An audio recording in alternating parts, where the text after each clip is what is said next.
Well, hello everyone and welcome back to Crowley House. Today I am going to be making or tucking myself into the studio and making a beautiful garden inspired arrangement basically. And so we had a whole bunch of weddings and some beautiful color palettes the last week here on the farm. So I have some leftover flowers in the cooler that I thought I would pop out, and I'm gonna just cut a few things out in the garden and thought I would take you along as I do that. So I hope you enjoy this video. It's going to be kind of a restful moment as I design something for you, and it's going to get hot later, so I just want to enjoy this, and we're going to tuck it inside the house, and it's going to be beautiful. All right, so let's get started. Let's tootle around the garden and find some things.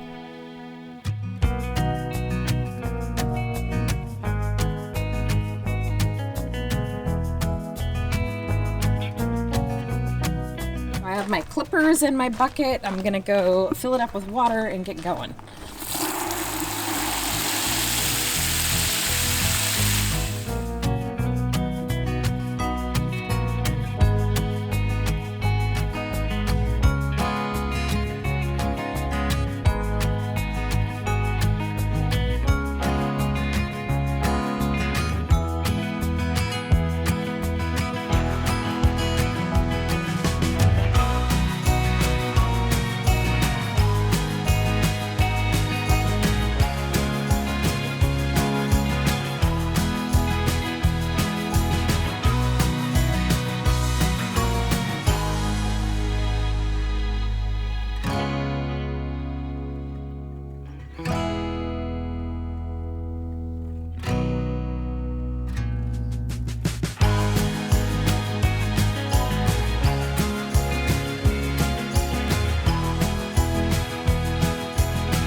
Well, it is already warmed up outside a lot, so I decided to come back into the studio. As lovely as the garden is this morning, I thought it might be a little more tolerable in here. So I've cut an entourage of things, and I've kind of kept it in the berry family. And part of the reason was, as you've heard me talk about this before, but when I'm designing something, usually I have something in mind that is really kind of showing itself off in the garden. So like for me right now, it's all about the blackberries, which are the thornless blackberries here that we grow. We also have the Himalayan blackberry, which is invasive here in Oregon, and it grows like just crazy around. Super hard to get rid of. It has thorns. It's very, very nasty stuff, but beautiful berries. So we will make like jam and things like that with it. So anyways, it's just showing off itself in the garden right now. So I thought that was my inspiration. So I kind of picked florals that are more in the wine colors or that dark berry color. Really, really rich and pretty. Now you could accent this with all different things, and I might do that. You know, any of those berry colors will look really nice with, like, you know, you could bring in some butter yellows, you can bring in some blues, you can bring in some, you know, like more into the shades of purples and things like that. And I think I'm gonna bring in blue just because that's my favorite color. Okay, so for my vase today, I've chosen this cutie. This little vintage bowl that I picked up. Markings on the bottom are JP1. It's super cool. I have a set of these. I'll show you. They're all different colors, and I love them. I love finding like really funky little dishes to do little floral arrangements. I just have them stacked up here in my studio. So anyways, I could have chosen all three of these. This one doesn't have a marking on the bottom of it, but I thought that the blue would look really nice with the colors. So that's one thing when you're picking out the vase that you want to use, to kind of think of the flowers themselves. So if you're antiquing or doing anything like that, kind of think of like, what do you gravitate to?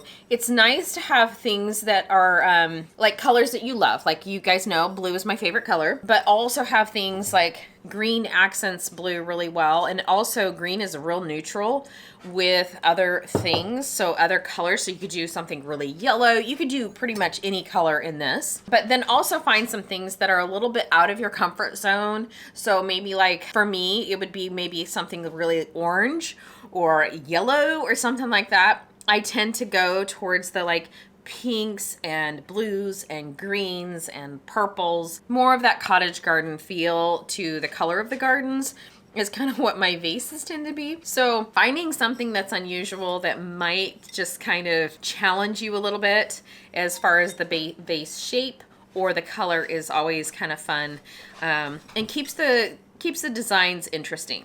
So today for my challenge, what I thought I was going to do is I'm going to try and play with one of these old vintage pen frogs. So back in the day, pen frogs were the mechanics behind how you put a structure together for a design. Nowadays, what we use is something really simple. This is just a little bit of chicken wire that I got at, I think it was Wilco. They have a really nice type. There's different types. There's like the kind that are uncoated, but we like to use the coated. You can see that little bit of green. That's kind of a waxy coating. And what we can do is after the event or the design, we can actually sterilize these to a point.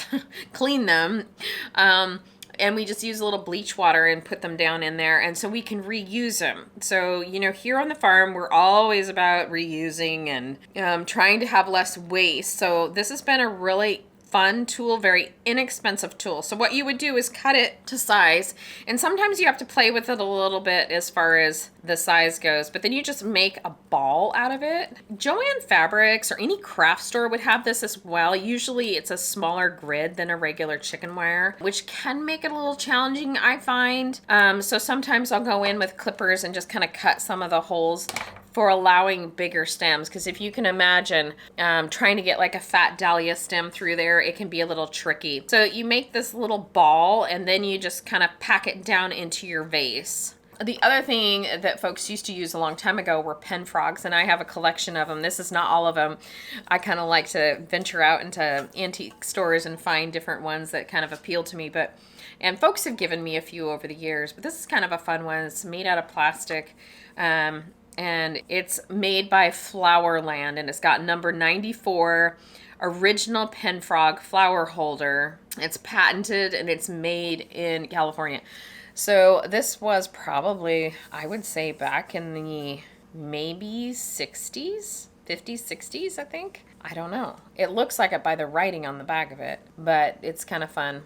So this one is really nice because it kind of mimics that same shape. Like there's some grid down inside as well as on top, so that kind of helps hold the flowers together. A long time ago, this is what they used, was just the glass, and I've got several shapes of it, so different sizes, and this would set down into a dish, and you could almost do like an ikebana type style. Now the problem is with these, as you can see, is all the holes are about the same size, and so I probably was a little bit challenging to really get the look that you wanted. Here's another one that you can see how thick that is compared to the thinner ones, and I think that would probably just add a little bit of height to it. It's got these cute little legs on it. It's fun to have these little collections. They have all kinds, and it's just super cute. So this is one Riley and I were talking about, and I think this was probably made in the 50s, but it is, so it's kind of fun. It has like front, and then these little guys are all numbered, but look at that. They all move, and so you can manipulate your stem and get a look that you really, really want. So I thought it would be fun to maybe try this one today. We'll see. It's really heavy. That's the one thing about these pen frogs, is they're really heavy, and that weights them down, where nowadays we would be using tape. So we would be putting the chicken wire down and then using tape. The other thing that people use is oasis, and this is a foam that soaks up water and holds water long term so that you can have flowers out in the elements. So the only time we use this, and you can see I'm wearing a glove, we're very careful with it. It has formaldehyde in it, and it doesn't decompose. So we only use it very, very sparingly, and only if we're doing an installation that is outside, that is in over 90 degrees, that has to be out there for a long term. Otherwise, we use just regular chicken wire, and we stuff it full of like pine branches or moss or things like that, and that holds the water. So those are all the mechanics behind the designs that we use here on the farm. Okay, so I'm gonna just we're gonna give this weird guy a go and see how it turns out. This will be interesting. Okay, I'm gonna put them down inside, and I think it's heavy enough to hold. We'll see, because they probably didn't have tape back then, and we'll kind of go from there. These are so weird. Look at that. They just kind of like move. Isn't that fun?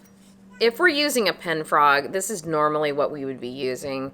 We actually had a couple designs that we did over the last couple weeks that we actually did kind of an ikebana type style vase arrangement, and we used smaller ones of these, and it worked actually pretty well. You have to use some sort of putty on the back to hold them down, and ikebanas can be a challenge because if you're driving on a gravel road or anything like that, because we live out in the gravel, they can want to unglue and fall over, and then you have to dry everything off and start over. Anyways, learned my lesson there. So that is all the pen frogs that we use here on the farm. So we're gonna go ahead and get started on our design and see how it all turns out with this kind of funky pen frog. Kind of excited and a little bit, you know, nervous to do this in front of you guys because it might not work. We'll see. Okay, here we go.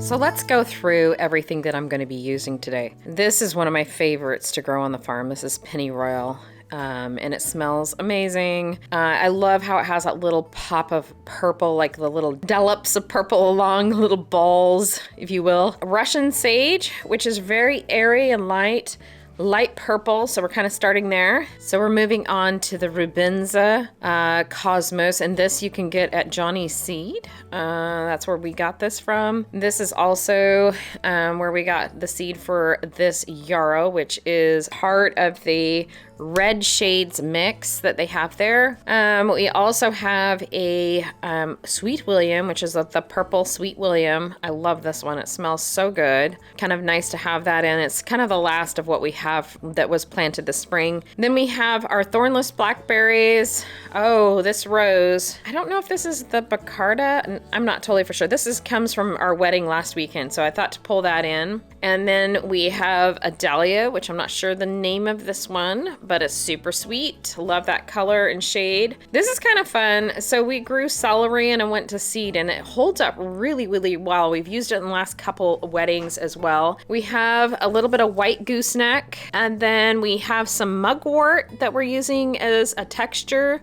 We have a little bit of feverfew as well, just to add in that more, I don't know, dainty, lacy look. And then we have some Pharma scabiosa that has gone to the seed head pod, which I thought would be kind of fun. I'm not sure if I'm going to use it or not. And then we have a little bit of eucalyptus that we pulled off one of our eucalyptus trees. So this is what we're doing with that pot and with this vintage looking little guy here. So weird. Okay. I'm thinking that I don't have any putty to go down in here, so I'm thinking that I'm just gonna strap across just to hold it in, because you can kind of tell it kind of wibbles around. So we'll see how it turns out. I don't know. This is just a fun experiment today, so I'm gonna set up the camera and let you follow along. We're gonna pop in some good music, or Braden is, and I hope you enjoy this. This is where you just sit back, relax, and enjoy the design, and then we'll talk about it after and how I felt, because obviously there's gonna be some things I'm gonna learn here. Normally there would be a little bit of wax you can kind of see, or not wax, but like a putty that would hold this in place. And we ran out, we went to get some, and we're all out at the store. So I'm gonna set this down. You can see it kind of wibbles a little bit. So I'm just gonna tape the top just to make sure that everything doesn't fall out.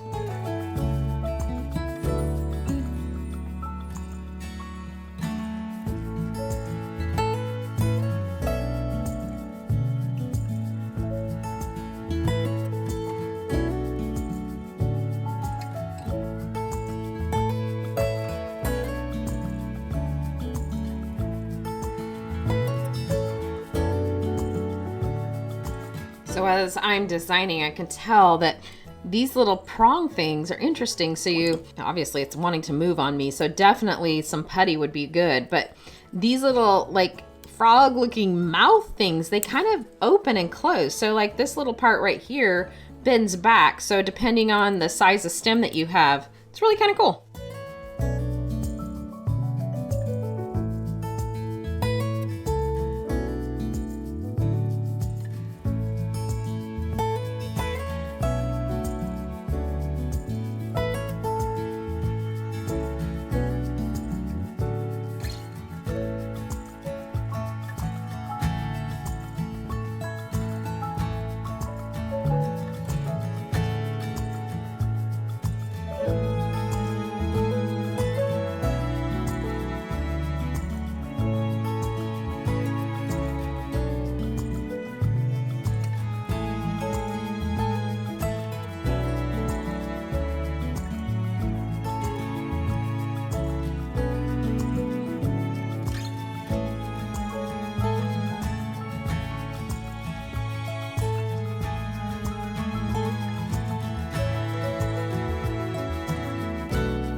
Well, I have to tell you, this design was way harder than I thought it was going to be. The only cool thing is that because those little prongs that hold all the little flower stems moved, you could kind of manipulate it afterwards, but you definitely could only fit one very sturdy stem in each of the little prongs.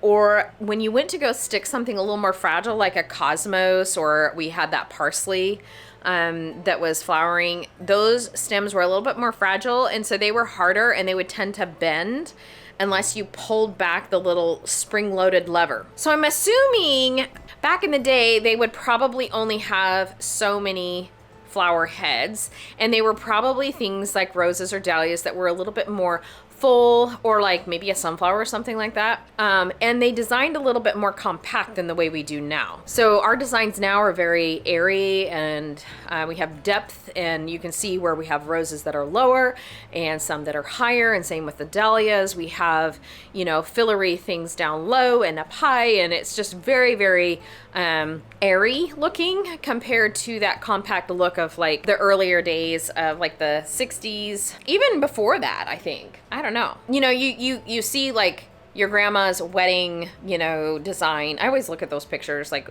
the floral design that they had for their weddings back, you know, a long time ago. A lot of them had the trailing, but it was very unnatural, you know, the way that they designed. But before then, you know, floral design is like taken all different roads. So you have like the Dutch Masters design where there's a lot of fruit and it's very free flowing. It's kind of like the way we design now. And I'm wondering if that trend of maybe the 80s or before that, that little more compact, tight, round ball, unnatural design is going to come back ever.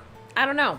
Leave me a comment below and let me know what your thoughts are, and maybe like what design style you do like. We do have requests still for that very compact, unnatural design that is a little more, I think, modern in some ways, or in some ways maybe a little bit more vintage. I don't know. It was interesting, I say, using a vintage vase with a vintage pen frog.